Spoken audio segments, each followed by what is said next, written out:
வாழ்வில் வார்த்தை ஊழியங்கள் வழங்கும் இன்றைக்கான இறை வார்த்தை. இயேசு கிறிஸ்துவின் இணையற்ற நாமத்தில் இந்த காலை வேளையிலே மகிழ்ச்சியோடு உங்களை வாழ்த்துகிறேன்.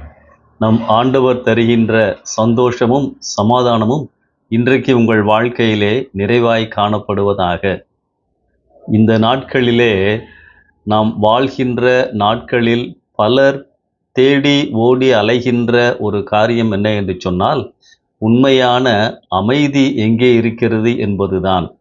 பணத்திற்காக ஒரு சிலர் ஓடிக்கொண்டிருந்தாலும் அமைதியை தேடி ஓடுகின்ற கூட்டம் இந்த உலகத்தில் நிறையவே உண்டு.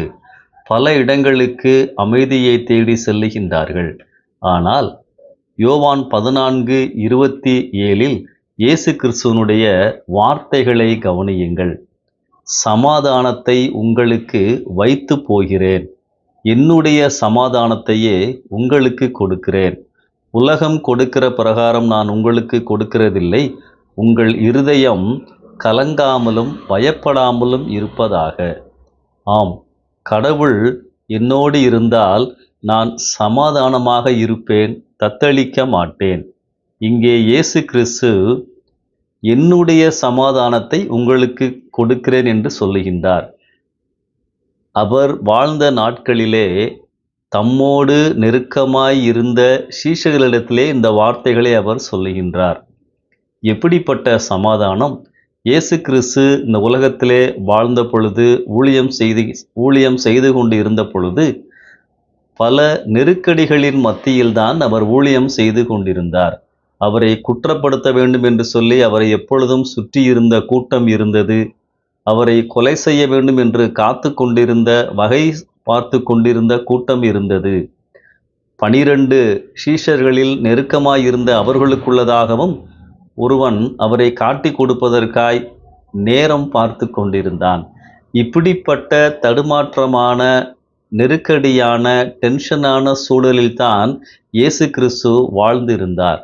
அந்த சமயத்திலே இவ்வளவு நெருக்கடிகள் இருந்தாலும் கூட நான் உள்ளுக்குள் சமாதானமாய்தான் இருந்தேன். அந்த சமாதானத்தை உங்களுக்கு கொடுக்கிறேன் என்று சொல்லி ஆண்டவர் சொல்வதை நாம் இங்கே பார்க்கின்றோம். அன்பானவர்களே, நம்மை சுற்றி எப்படிப்பட்ட சூழல்கள் இருந்தாலும், ஏமாற்றங்கள் இருந்தாலும், நம்மை காட்டி கொடுக்கின்ற நபர்கள் இருந்தாலும், நம்மை விரும்பாத நபர்கள் இருந்தாலும் கூட இந்த உலகத்திலே நான் ஆண்டவரோடு சரியான உறவில் இருப்பேன் என்று சொன்னால், இயேசு கிறிஸ்து வைத்து போயிருக்கின்ற, வாக்குத்தத்தமாக சொல்லியிருக்கின்ற சமாதானத்தை அனுபவிக்க முடியும். அதை நாம் புரிந்து கொள்ள வேண்டும். இந்த அனுபவத்தை தான் பவுல் பிலிப்பியர் 4:11 இப்படியாய் எழுதுகிறார். என் குறைச்சலினால் நான் இப்படி சொல்லுகிறதில்லை, ஏனெனில் நான் எந்த நிலைமையில் இருந்தாலும் மனரம்மியமாய் இருக்க கற்றுக்கொண்டேன். அதாவது மன நிறைவோடு வாழ கற்றுக்கொண்டேன். அன்பானவர்களே, கற்றுக்கொண்டேன் என்று பவுல் எழுதுகின்றார். ஒவ்வொரு நாளும் ஆவியானவருடைய ஒத்தாசையோடு ஆண்டவரின் பாதத்தில் அமர்ந்து நாம் கற்றுக்கொண்டே இருக்க வேண்டும். இந்த அமைதியை குறித்து இன்னொரு காரியத்தையும் நான் சொல்ல விரும்புகின்றேன். நீ தேடும் நிம்மதி இயேசுவிடம் மட்டுமே உண்டு. இயேசுவே உனக்கு சந்தோஷத்தை, சமாதானத்தை கொடுக்க முடியும். இந்த உலகில் வாழ இயேசு உன்னோடு இருந்தால் மட்டுமே சாத்தியம். இதை போன்ற வார்த்தைகளை நாம் ஊழியம் செய்யும் பொழுது, மற்றவர்களை ஆண்டவருக்குள் வழிநடத்தும் பொழுது, கிராம ஊழியங்களிலே பேசும் பொழுதெல்லாம் பயன்படுத்துகின்றோம். ஆனால் ஆண்டவருடைய வழியில் இல்லாதவர்கள் கூட, மற்ற மதத்தினர் கூட நிம்மதியாக, சந்தோஷமாக, வெற்றியாக இந்த உலகத்திலே வாழ்வதை நாம் பார்க்கின்றோம். பிற வழிகளில் இவைகளையெல்லாம் பெற்று வாழ்கின்றார்கள். ஆனால் இந்த அமைதியில் உத்தரவாதம் இல்லை, முழுமையான நிறைவு இல்லை. கஷ்டங்கள், பிரச்சனைகள், வியாதிகள் வரும்பொழுது அவர்கள் பெற்ற காரியங்கள் அவர்களுக்கு போதுமானதாக இருப்பதில்லை. அந்த சமயத்தில் சாதாரண மக்களைப் போலத்தான் குறைவுபடுகிறார்கள். இங்குதான் நம் ஆண்டவருடைய அருமையை நினைவு கூற வேண்டும். தேவனோடு நல்ல உறவில் இருப்பவர்கள் கடினமான சூழ்நிலையிலும் அதே நிம்மதியோடு சமாதானமாக இருப்பார்கள்.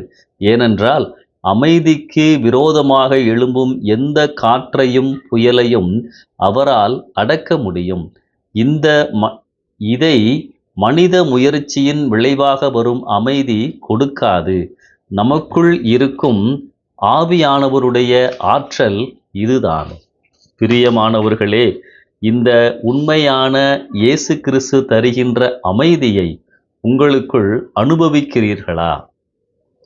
எவ்வளவுக்கு எவ்வளவு நான் ஆண்டவரோடு நெருக்கமாய் இருக்கிறேனோ அவ்வளவுக்கு அவ்வளவு எந்த சூழலிலும் அமைதியாக வாழ முடியும். அந்த தெய்வீக சமாதானத்தை, மன நிறைவை நம் வாழ்க்கையிலே அனுபவிக்க முடியும். இந்த சிந்தனையோடு இந்த நாளை ஆரம்பிப்போம். கர்த்தர் உங்களை ஆசீர்வதிப்பாராக. அவருடைய சமாதானத்தை உங்களுக்கு நிறைவாய் இன்றைக்கு கொடுப்பாராக. ஆமென்.